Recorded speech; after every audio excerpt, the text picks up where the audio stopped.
Hello बच्चों, यदि आप क्लास 10वीं के छात्र हैं और आपको 2027 का बोर्ड एग्जाम है और अभी तक आपने साइंस में कोई भी मोस्ट इंपोर्टेंट क्वेश्चन नहीं किया है या साइंस में अभी तक आपने कोई भी चैप्टर नहीं पढ़ा है और आपको साइंस के पेपर में बहुत ज़्यादा डर लग रहा है कि साइंस का पेपर कैसे होगा, तो अब आपको डरने क्यों हो सकता नहीं है, क्योंकि मैं 2026 का सेट चालू कर चुका हूँ। और आपको यदि कम समय में अच्छा स्कोर करना है तो आपको केवल 2026 के जितने भी सेट है उनको एकदम अच्छे से लगा लेना है, हर एक प्रश्न को रट लेना है, हर एक प्रश्न को समझ लेना है, ताकि आपको 2026 बोर्ड एग्जाम में कोई भी समस्या न हो। तो मैं सेट 1 चालू कर चुका हूं, जिसके इसके पीछे मैंने एक लेक्चर दे चुका है जिसमें हमने काफी प्रश्नों कर किया था। आज इसका लेक्चर नंबर 2 है जिसमें हम आगे वाले प्रश्नों को सॉल्व करेंगे और एकदम बेहतर लेवल समझाएंगे ताकि आपको कोई भी समस्या न हो। यदि आप पहली बार भी साइंस को पढ़ रहे हो तो आपको समझ में आ जाएगा, और यदि 95 प्लस का सपना देखे हैं तो आपको 2026 के जितने सेट है सबको कंप्लीट कर लेना है। ठीक है, चलिए वीडियो को स्टार्ट करते हैं। और वीडियो को स्टार्ट करने से पहले यदि हमारे चैनल पहली बार आए तो चैनल को सब्सक्राइब कर लीजिएगा और वीडियो को लाइक और प्यारा सा कमेंट जरूर कीजिएगा। मैं इस चैनल पर सभी सब्जेक्ट का मोस्ट इंपोर्टेंट क्वेश्चन अपलोड कर रहा हूं, तो इस चैनल को सब्सक्राइब करके आज ही रख लीजिए। ठीक है, चलिए अब हम आगे प्रश्नों पर बढ़ते हैं। हमने इसके पीछे मैंने आपको फिजिक्स के जितने वोगल प्रश्न थे सबको मैंने कंप्लीट कराया था। सब प्रश्न मैंने क्या किया है, कंप्लीट कर दिया है। बाकी अब हमारे प्रश्न नंबर आ गए। ठीक है, हमने टोटल 14 तक प्रश्नों कर लिया था, 14 ने 13 तक प्रश्नों कर लिया था। इसमें मैंने 13 वोगल प्रश्न पिछले वीडियो में करा दिया है। अब हम लोग खंड अ स्टार्ट करेंगे, जो आपके बायोलॉजी के प्रश्न है। किसके प्रश्न होंगे, बायोलॉजी के प्रश्न होंगे, जो उपभाग 3 है। ठीक है, पहला प्रश्न है कि इनमें से कौन सा पादप हार्मोन है, बताना है कि इसमें से कौन सा पादप हार्मोन है, इसको रट लेना। बायोलॉजी में टोटल रटना ही है। ठीक है, इंसुलिन, थायरोक्सिन या एस्ट्रोजन या साइटोकाइनिन। ठीक है, तो इनमें से कौन पादप हार्मोन है पूछा, पादप हार्मोन पूछा, याद रखिएगा। तो ये आपका साइटोकाइनिन। क्या है, साइटोकाइनिन। ऑप्शन नंबर डी क्या आ जाएगा, बिल्कुल करेक्ट आंसर हो जाएगा। ठीक है, अगला प्रश्न है कि एक स्थलीय पारितंत्र में हरे पौधों की पत्तियों द्वारा सौर ऊर्जा का कितना भाग खाद्य ऊर्जा में परिवर्तित होता है। ठीक है, 10%, 1%, 25% और 100%। ये इंपॉर्टेंट क्वेश्चन है, ये इंपॉर्टेंट क्वेश्चन है, इसका को रट लीजिएगा। ठीक है, इंपॉर्टेंट क्वेश्चन है। 10% है या 1% या 25 या 100, तो ऑप्शन नंबर हो जाएगा बी 1%। कितना बाबू, 1% इसका राइट आंसर हो जाएगा। ठीक है, क्योंकि जो आपका जो सूर्य प्रकाश आता है उसका केवल 1% ही क्या होता है, जो पेड़ पौधे होते हैं उसको खाद्य पदार्थ में परिवर्तित कर पाते हैं, केवल 1%। ठीक है, अगला प्रश्न है एक लिंगीय पुष्प है, एक लिंगीय पुष्प है, मोस्ट इंपोर्टेंट प्रश्न है। अगला प्रश्न 16वां प्रश्न है कि एक लिंगीय पुष्प है, कौन इसमें एक लिंगीय पुष्प है, पपीता, गुड़हल, सरसों या गुलाब। ठीक है, तो राइट आंसर क्या है, मोस्ट इंपोर्टेंट क्वेश्चन। इसको मैं आपको ऑलरेडी बोला हूं, मोस्ट इंपोर्टेंट क्वेश्चन है, मोस्ट इंपोर्टेंट क्वेश्चन। इसको आप बहुत बार पूछा गया प्रश्न कि एक लिंगीय पुष्प है, कौन है, पपीता है या गुड़हल है या सरसों या गुलाब है। तो इसका राइट ऑप्शन नंबर फर्स्ट पपीता। क्या है, पपीता जो आपका एक लिंगीय पुष्प है। ठीक है, अगला है तीन कोष्ठीय हृदय पाया जाता है। किसमें तीन कोष्ठीय हृदय पाया जाता है, मछली में, सरीसृप में या पक्षी में या स्तनधारी में। ठीक है, तो मैं बता दूं कि तीन कोष्ठीय हृदय पाया जाता है किसमें बाबू, सरीसृप में। किसमें, सरीसृप में। ठीक है, ऑप्शन नंबर बी क्या हो जाएगा, बिल्कुल करेक्ट आंसर हो जाएगा। ठीक है, तो अभी तक हमने टोटल 3 प्रश्नों का इसके 4 प्रश्नों कर लिया, मतलब 70 तक प्रश्न कर लिया है। अब हम लोग बढ़ेंगे प्रश्न नंबर 18 पर। अब हम लोग 18वां प्रश्न बढ़ते हैं। यदि आपको इसका पीडीएफ चाहिए, यदि आपको इसका पीडीएफ चाहिए तो हमारे व्हाट्सएप नंबर पर क्या कर देना है, मैसेज करना। ठीक है, व्हाट्सएप नंबर अभी मैं अंत में दे दूंगा, वहीं से आप उस पर मैसेज कीजिएगा, मैं इसका पीडीएफ दे दूंगा फ्री में, कोई इसका चार्ज नहीं है। मैं सभी सब्जेक्ट का पीडीएफ आपको दे दूंगा, बस आपको हमारे व्हाट्सएप नंबर पर मैसेज करना है, जिसका नंबर मैं अभी आपको अंत में देता हूँ। ठीक है, 18वां प्रश्न ये कह रहा है, 18वां प्रश्न है कि हाइड्रा में प्रजनन होता है। ठीक है, हाइड्रा में प्रजनन किसके द्वारा होता है, मुकुलन द्वारा, विखंडन द्वारा या खंडन द्वारा या कायिक प्रवर्धन द्वारा। ठीक है, तो आपका जो हाइड्रा होता है उसमें प्रजनन किसके द्वारा होता है, मुकुलन द्वारा। किसके द्वारा, वो मुकुलन द्वारा। ऑप्शन नंबर फर्स्ट क्या जाएगा, बिल्कुल करेक्ट आंसर हो जाएगा, मुकुलन द्वारा होता है। ठीक है, दूसरा प्रश्न है, प्रश्न नंबर 19 कह रहा है कि आहार नाल का सबसे लंबा भाग क्या होता है।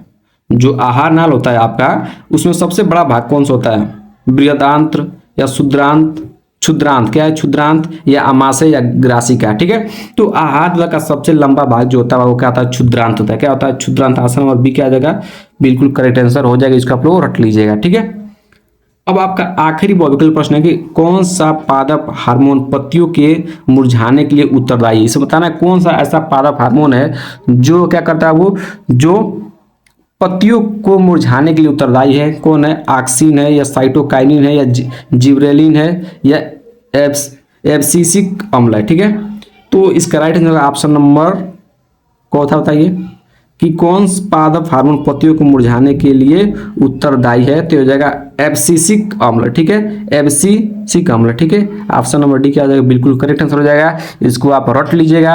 अभी तक टोटल मैंने आपको 20 विकल्प प्रश्न कवर कर दिया और मोस्ट इंपोर्टेंट सभी प्रश्न थे, ठीक है। इसको आपको अपने कॉपी पे लिख कर रट लेना है, समझ लेना है, तैयारी कर लेना है, ठीक है। अब हम लोग बढ़ेंगे प्रश्न नंबर आगे, 20 विकल्प प्रश्न हो गया है। अब आपका नया खंड स्टार्ट होगा वर्णनात्मक प्रश्न वाले, ठीक है। क्या स्टार्ट होगा? वर्णनात्मक प्रश्न वाले। तो अब हम लोग पढ़ेंगे जो आपका खंड ब स्टार्ट होगा। क्या स्टार्ट होगा? खंड ब। अभी तक आपने खंड अ कर रहा था, अब स्टार्ट होगा खंड ब, ठीक है, जिसमें आपको पहले फिजिक्स के क्वेश्चन मिलेंगे, ठीक है, फिर आपको केमिस्ट्री के मिलेंगे, फिर आपको बायोलॉजी के मिलेंगे, ठीक है। तो चलिए हम लोग इस प्रश्नों को हल करते हैं, एकदम आराम समझाएंगे ताकि कोई समस्या नहीं होगा। आप एक बार इन सभी प्रश्नों को देख लीजिए, फिर मैं इसको सॉल्व करवाता हूं। एकदम लिख कर लेकर आया हूं, सभी प्रश्नों का उत्तर लिख के लेकर आया हूं। आपको इधर उधर नहीं जाना है, नोट्स भी आपको दूंगा, टेंशन मत लीजिए, ठीक है। तो चलिए खंड ब स्टार्ट करते हैं, उपभाग 1, ठीक है। वर्णनात्मक प्रश्न है जो आपका फिजिक्स के हैं, ठीक है। चलिए प्रश्न नंबर पहला कर रहा है कि एक 3 सेंटीमीटर लंबा बीम मतलब वस्तु, ठीक है, कोई 3 सेंटीमीटर लंबा वस्तु है जो 10 सेंटीमीटर फोकस दूरी के किसी उत्तल लेंस के मुख्य अक्ष के लंबवत रखा है। मुख्य अक्ष क्या रखा गया है? लंबवत रखा गया है। बीम की लेंस से दूरी 15 सेंटीमीटर है, तो प्रतिबिंब की स्थिति, प्रकृति तथा आवर्धन ज्ञात कीजिए, ठीक है। बहुत आसान प्रश्न, बहुत आसान प्रश्न है। देखिए मैं इसको सॉल्व करवाता हूँ, आपको कैसे मैं लिखना एग्जाम में मैं सब आपको बताऊंगा कि आपको कैसे किस एग्जाम में लिखना है। मैं टोटल लिख कर लेकर आया हूँ ताकि मैं आपको अच्छे से समझा सकूँ। मैं ऑलरेडी लिख के लेकर आया हूँ बाबू, क्यों? क्योंकि आपको कम से कम समय में आपका मैं सॉल्व करवा सकूँ, ठीक है। देखिए आप ध्यान समझिएगा, ये आपका उपभाग, देखिए आप टोटल का इस सबका आपको पीडीएफ दे दूंगा, टेंशन मत लीजिए, ठीक है। प्रश्न नंबर 1 है लेंस का न्यूमेरिकल है। किसका न्यूमेरिकल है? लेंस का न्यूमेरिकल। आपको एग्जाम में कैसे लिखना है? सबसे लिखना है दिया है। क्या लिखना है? दिया है। क्या दिया है? वस्तु की ऊंचाई। देखा इसमें दिया था ना, प्रश्न दिया था, वस्तु की ऊंचाई दिया था ना। यहाँ पे प्रश्न आप देखते रहिए, आप लोग प्रश्न भी देखते रहिए ताकि आपको अच्छे से समझ में आ सके, ठीक है। देखिए यहाँ वस्तु दिया है, ठीक है। क्या दिया है? वस्तु एक 3 सेंटीमीटर लंबा बीम, मतलब वस्तु की ऊंचाई कितना दिया है? 3 सेंटीमीटर। यहाँ लिखा गया है कि वस्तु की ऊंचाई कितना है? 3 सेंटीमीटर। वस्तु ऊंचाई कितना है? 3 सेंटीमीटर। और वस्तु की ऊंचाई को हमेशा किस में लेते हैं बाबू? पॉजिटिव लेते हैं, ठीक है। दूसरा उत्तर लेंस की फोकस दूरी दिया आपको। उत्तर लेंस की फोकस दूरी प्रश्न दिया था, कितना दिया था? 10 सेंटीमीटर। और फोकस दूरी को हम लिखते हैं स्मॉल एफ से। किससे लिखते हैं? स्मॉल एफ से, ठीक है। और जो यार ध्यान रखिएगा, ध्यान देने वाली बात यह है कि उत्तर लेंस की जो फोकस दूरी होती है हमेशा प्लस में होती है, और जो अवतल लेंस की फोकस दूरी होती है हमेशा निगेटिव होता है। इसको याद रखिएगा, न्यूमेरिकल गलत हो जाएगा। मैं पहले बता रहा हूँ कि न्यूमेरिकल गलत हो जाएगा। कब गलत हो जाएगा? यदि आप चिन्ह को उल्टा ले लेंगे तो, ठीक है। तो उत्तर लेंस की फोकस दूरी प्लस होता है और अवतल लेंस की फोकस दूरी क्या होती है? माइनस होती है, ठीक है। यहाँ तक क्लियर है? यहाँ तक क्लियर है। फिर वस्तु की दूरी दिया था कितना? 15 सेंटीमीटर। और वस्तु की दूरी को लिखते हैं यू से। और जो वस्तु की दूरी होती है, चाहे उत्तल लेंस हो, चाहे अवतल लेंस हो, चाहे अवतल दर्पण हो, चाहे उत्तल दर्पण हो, कोई भी हो, उसमें हमेशा वस्तु की दूरी क्या होती है? निगेटिव होती है। क्या होती है? निगेटिव। तो इसलिए हम लोग माइनस लिए हैं, ठीक है, माइनस 15 सेंटीमीटर लिए, ठीक है। अब हमको क्या करना है? गणना करना है प्रतिबिंब की स्थिति भी, प्रतिबिंब की स्थिति गणना करना है, ठीक है, मतलब भी को गणना करना है, ठीक है। इसमें क्या पूछा था? कहा था कि प्रतिबिंब की स्थिति ज्ञात करिए, प्रकृति ज्ञात कीजिए और आवर्धन भी ज्ञात करना। 3 सवाल आपसे पूछा है और तीनों एकदम आसान है। कैसे का ध्यान समझिए। सबसे पहले हम निकालेंगे प्रतिबिंब की स्थिति, ठीक है। तो आपने आज पढ़ा होगा लेंस सूत्र। क्या पढ़ा होगा? लेंस सूत्र। क्या पढ़ा होगा? आपको अपने लेंस सूत्र पढ़ा होगा 1/f = 1/v - 1/u। ये आपका लेंस सूत्र होता है, ठीक है। जबकि यदि यही आपका दर्पण होता है तो 1/f = 1/v प्लस होता है। यहाँ क्या होता है? प्लस होता है। जब दर्पण होगा तो प्लस हो जाएगा और जब लेंस होगा तो यहाँ पर माइनस हो जाएगा, ठीक है। अब आप क्या कीजिएगा? यहाँ से 1/f का मान कितना दिया था? 10 सेंटीमीटर, ठीक है। तो यहाँ पर एफ के जब क्या रखेंगे? यहाँ पर हम एफ के जब रखेंगे 10, बिल्कुल 10 रखे। भी का मान निकालना है तो भी का भी लिख दीजिए। यहाँ पर माइनस है तो माइनस लगा दिया। 1/u, यू का मान कितना है? -15। तो देखिए यू को जब क्या दिया? -15, ठीक है। ये लिखा है दैट इम्प्लाइज। दैट इम्प्लाइज का चिन्ह इस तरह होता है, ठीक है। आप इसको हटा के इस तरह लिख लीजिएगा, ठीक है। आपको एग्जाम में ये वाला लगाना साइन, ठीक है। इसको हम बोलते हैं दैट इम्प्लाइज, तो वही मैंने लगा दिया दैट इम्प्लाइज का चिन्ह होता है, ठीक है। तो अब क्या हुआ? देखिए यहाँ से माइनस माइनस क्या हो जाएगा? प्लस। देखिए वहाँ पे क्या हो गया? प्लस आ गया, ठीक है। 1/10 = 1/v + 1/15। यहाँ पर कैसे प्लस हुआ है? माइनस और माइनस मिल क्या हो गए? प्लस हो गए, ठीक है। अब क्या करेंगे हम लोग? यहाँ से हमको भी का मान निकालना है तो प्लस का 1/15 को उधर लेकर आएंगे। किधर लेकर आएंगे? उधर लेकर आएंगे। क्या हो जाएगा?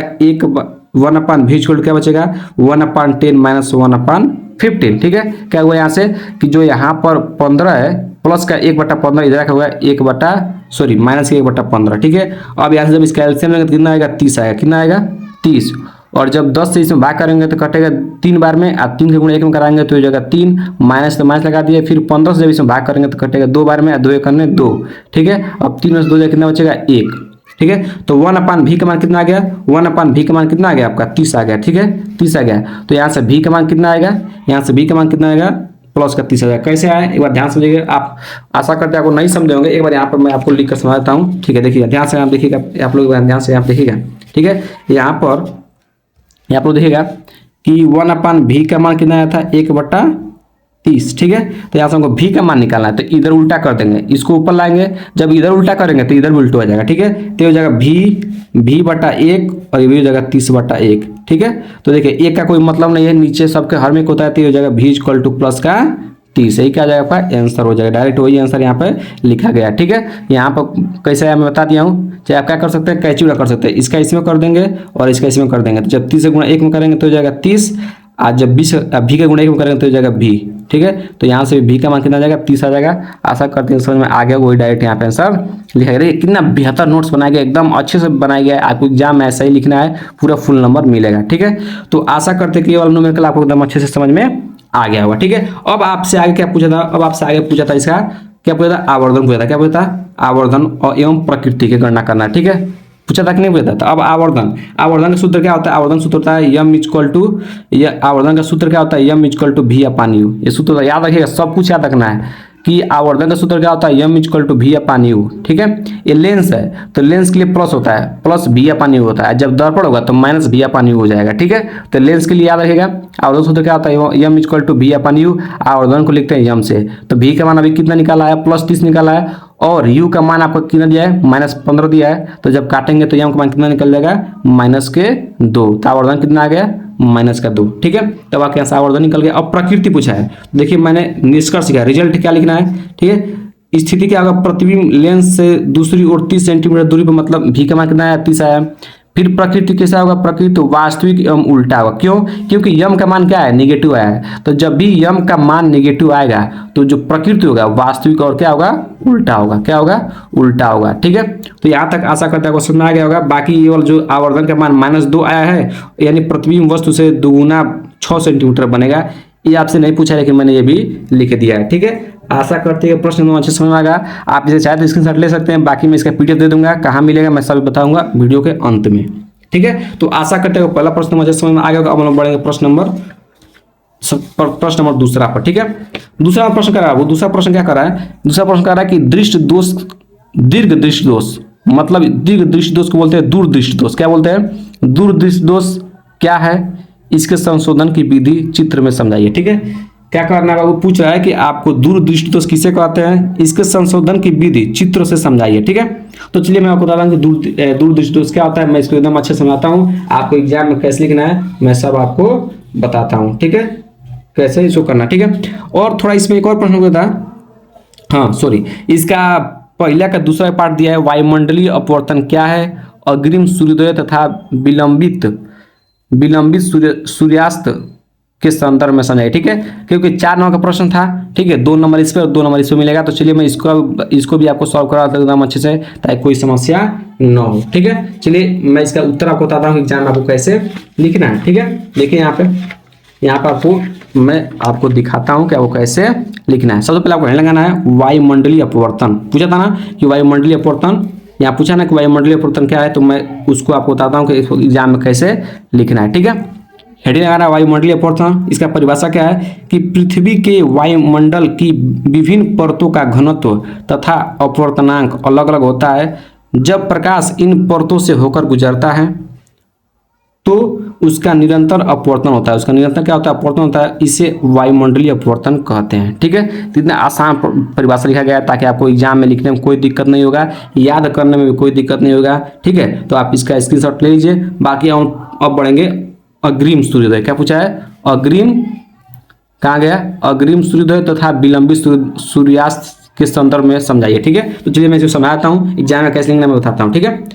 यहाँ पहले लगाना है कि अग्रिम सूर्योदय तथा विलंबित सूर्यास्त, ठीक है। इस पर लिखना है कि क्षितिज सॉरी क्या लिखना है, क्षितिज से नीचे स्थित सूर्य से आने वाली प्रकाश किरणें घनी वायुमंडलीय परतों द्वारा होकर नीचे की ओर झुक जाती है, नीचे को क्या कहते हैं, झुक जाती हैं। इसी कारण सूर्य सूर्योदय से 2 मिनट पहले तथा सूर्यास्त से 2 मिनट बाद तक दिखाई देता है। ठीक है, यही कारण है कि क्या होता है कि जब आपका सूर्य होता है निकलने से पहले, मतलब सूर्योदय होने से पहले 2 मिनट पहले दिखाई देता है और सूर्यास्त होने के बाद 2 मिनट बाद तक भी दिखाई देता है। तो ये आपका आंसर हो गया। ये आपका पहला नंबर प्रश्न पूरी तरह से क्लियर हो गया। ये वाला प्रश्न आपका 2 नंबर का था जो न्यूमेरिकल दिया था, ये वाला प्रश्न आपका 2 नंबर था। टोटल 4 नंबर वाले प्रश्न हम लोग कवर कर लिए हैं।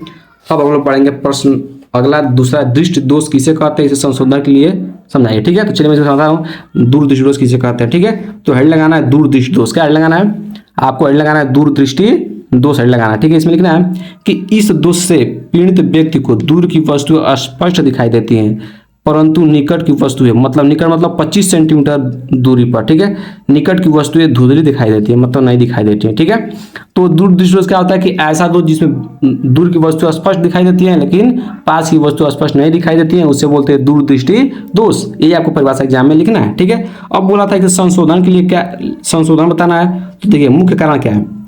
देखिए मैंने मुख्य कारण लिखा है, आपको एग्जाम में लिखना है चाहे नहीं, आपकी इच्छा है, लेकिन मुख्य कारण नहीं पूछा है। मैं ये भी बता देता हूँ कि दूरदृष्टि दोष क्यों होता है। ठीक है, नेत्र लेंस की फोकस दूरी एफ अधिक हो जाना। ठीक है, जब किसी व्यक्ति की नेत्र लेंस की फोकस दूरी अधिक हो जाती है तो दूरदृष्टि दोष उत्पन्न हो जाती है। ठीक है, पहला कारण। दूसरा कारण क्या है कि नेत्र गोलक का छोटा हो जाना। जब आपका जो नेत्र का गोलक होता है वो भी जब छोटा हो जाएगा तो आपको दूरदृष्टि दोष हो जाएगा। कभी कभी एग्जाम पूछ देता है कि दूरदृष्टि दोष किसे कहते हैं, इसका कारण लिखिए और निवारण लिखिए। 4 नंबर पूछ देता है तो मैंने कारण लिख दिया है, परिभाषा पर लिखा है, फिर कारण लिखा है, फिर निवारण लिख दिया। ठीक है ना, मतलब संशोधन।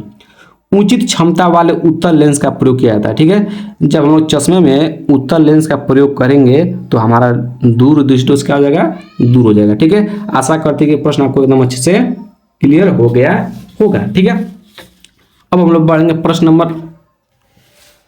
पहला हो गया, पहला का दूसरा भाग। देखिए दूसरा का दूसरा भाग दिया है। ठीक है, ये भी 4 नंबर का प्रश्न है। 2 नंबर वाला प्रश्न मैंने कंप्लीट कर दिया कि दूरदृष्टि दोष किसे कहते हैं, इसका संशोधन बताइए, तो मैंने बता दिया। ठीक है, अब इसका दूसरा पार्ट दिया है कि किरण आरेख द्वारा अवतल दर्पण से वास्तविक उल्टा और समान आकार का प्रतिबिंब बनने का दर्शाइए। बीम की स्थिति क्या होगी वो भी समझाइए। ठीक है, चलिए मैं इसको समझाता हूँ। सबसे पहले मैं इसको आपको समझाता हूँ, फिर इसको चित्र बनाकर दिखाऊंगा कैसे आपको एग्जाम मिलेगा। ठीक है, अवतल दर्पण द्वारा समान आकार का प्रतिबिंब, ध्यान समझिएगा कि बीम, जो आपका बिंब होगा मतलब वस्तु की जो स्थिति होगी वो दर्पण, वस्तु के दर्पण के वक्रता केंद्र पर होगी। ठीक है, जब आप क्या करते हैं बाबू, जब आप वस्तु को वक्रता केंद्र पर रखते हैं, ठीक है, तो क्या बनता है बाबू, उसी आकार का प्रतिबिंब बनता है। ठीक है, प्रतिबिंब का लक्षण क्या होगा, प्रतिबिंब का लक्षण क्या होगा, स्थिति क्या होगी, स्थिति वक्रता केंद्र पर ही बनेगा। मैंने बताया था ना कि जब आप वस्तु को वक्रता केंद्र पर रखेंगे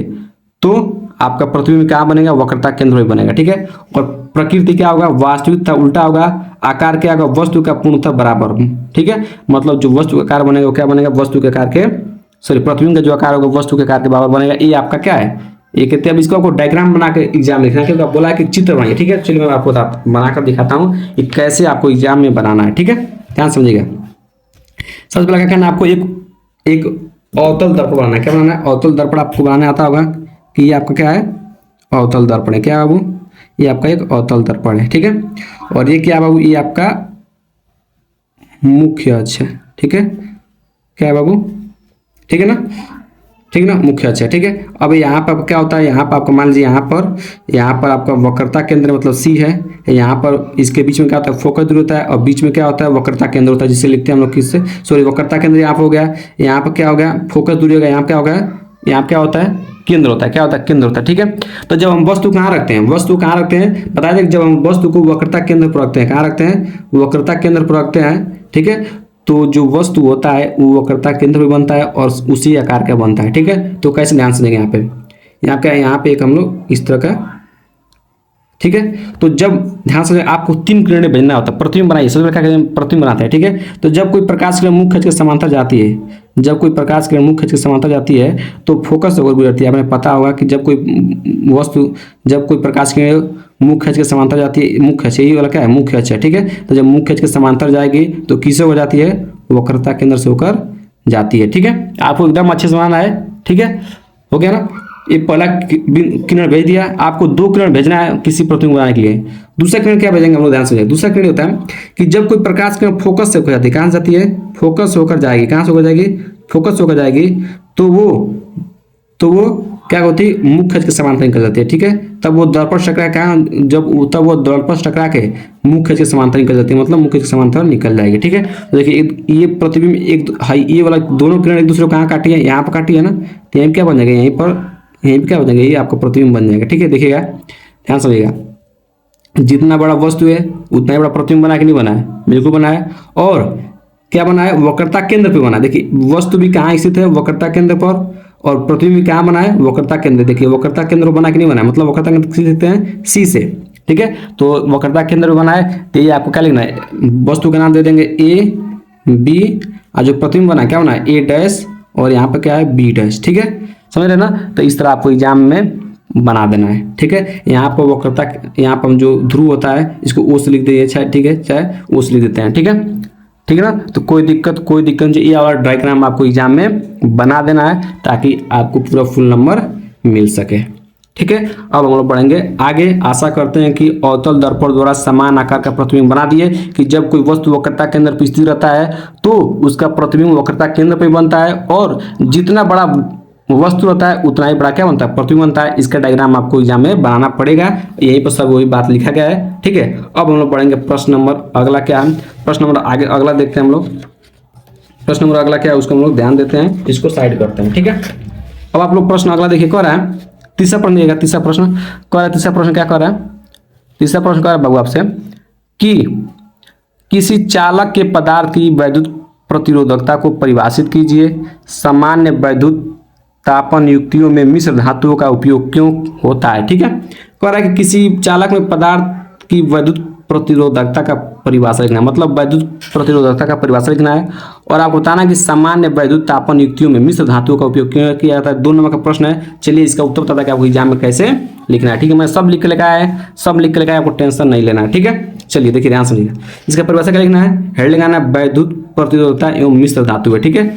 तो आपको क्या लिखना है, इसका प्रतिरोधकता का परिभाषा क्या लिखना है कि इकाई लंबाई, मतलब एकांक लंबाई, इकाई लंबाई और इकाई अनुप्रस्थ काट के क्षेत्रफल वाले चालक के प्रतिरोध को उसकी वैद्युत प्रतिरोधकता कहते हैं। वैद्युत प्रतिरोधकता को हम लोग लिखते हैं रो से, किससे लिखते हैं, रो से, ऐसे लिखा गया है, किससे लिखा गया है, ऐसे रो से लिखते हैं, ठीक है, समझेगा ना। तो इकाई लंबाई और इकाई अनुप्रस्थ काट के क्षेत्रफल वाले चालक के प्रतिरोध को उसकी वैद्युत प्रतिरोधकता कहते हैं, ठीक है। आशा करते हैं कि इसका परिभाषा आपको समझ में आ गया होगा, यही आपको एग्जाम में लिखना है, ठीक है। अब आपसे पूछा है, क्या पूछा है, देखिए ध्यान से, यहाँ पे एक परिभाषा इसका प्रतिरोधकता का सूत्र लिखा गया है जो आपको एग्जाम में लिखना है। प्रतिरोधकता को लिखते हैं हम लोग रो से, ये रो है, ध्यान सुनिएगा, रो है, ये पी नहीं है, रो है, ठीक है, इस तरह बनाया गया है, ठीक है, इस तरह बनाया गया है, ठीक है, ठीक है। इसका सूत्र होता है R into A by L. यहाँ पे एक क्या है, अनुप्रस्थ काट का क्षेत्रफल है, और यहाँ पे यल क्या है, लंबाई है, ठीक है। प्रतिरोधकता का जो एसआई मात्रक होता है वो होता है ओम मीटर। ये कभी कभी एग्जाम में आता है, मोस्ट इंपोर्टेंट क्वेश्चन है कि पूछ देगा कि प्रतिरोधकता का मात्रक क्या होगा, तो प्रतिरोधकता का मात्रक होता है ओम मीटर, ओम मीटर। तो ये वाला प्रश्न आपको क्लियर हो गया होगा कि प्रतिरोधकता का परिभाषा आपको पता हो गया। प्रतिरोधकता का लिखते हैं रो से, ये रो का साइन होता है। प्रतिरोधकता का सूत्र होता है R into A by L, इसका एसआई मात्रक होता है ओम मीटर। प्रतिरोधकता टॉपिक का पूरा क्लियर हो गया होगा, आशा करते हैं, ठीक है। अब आपसे पूछा है मिश्र धातु का उपयोग क्यों करते हैं, तो आप लिखेगा हीटिंग उपकरणों में मिश्र धातुओं का उपयोग क्यों, ठीक है, क्यों। तो अब आपको लिखना है कि मिश्र धातुओं की, जो मिश्र धातु होती है उनकी प्रतिरोधकता क्या होती है, प्रतिरोधकता शुद्ध धातुओं की तुलना में अत्यधिक होती है, ठीक है। पहला कारण लिखना है कि मिश्र धातुओं की प्रतिरोधकता शुद्ध धातुओं की तुलना में अत्यधिक होती है। दूसरा लिखना है कि उच्च ताप पर भी इनका ऑक्सीकरण मतलब दहन या जलना नहीं होता है, मतलब उच्च ताप पर भी जलते नहीं है, ठीक है। तो इस तरह आपका मिश्र धातु का उपयोग किया जाता है, ठीक है, घरेलू उपकरण में, ठीक है।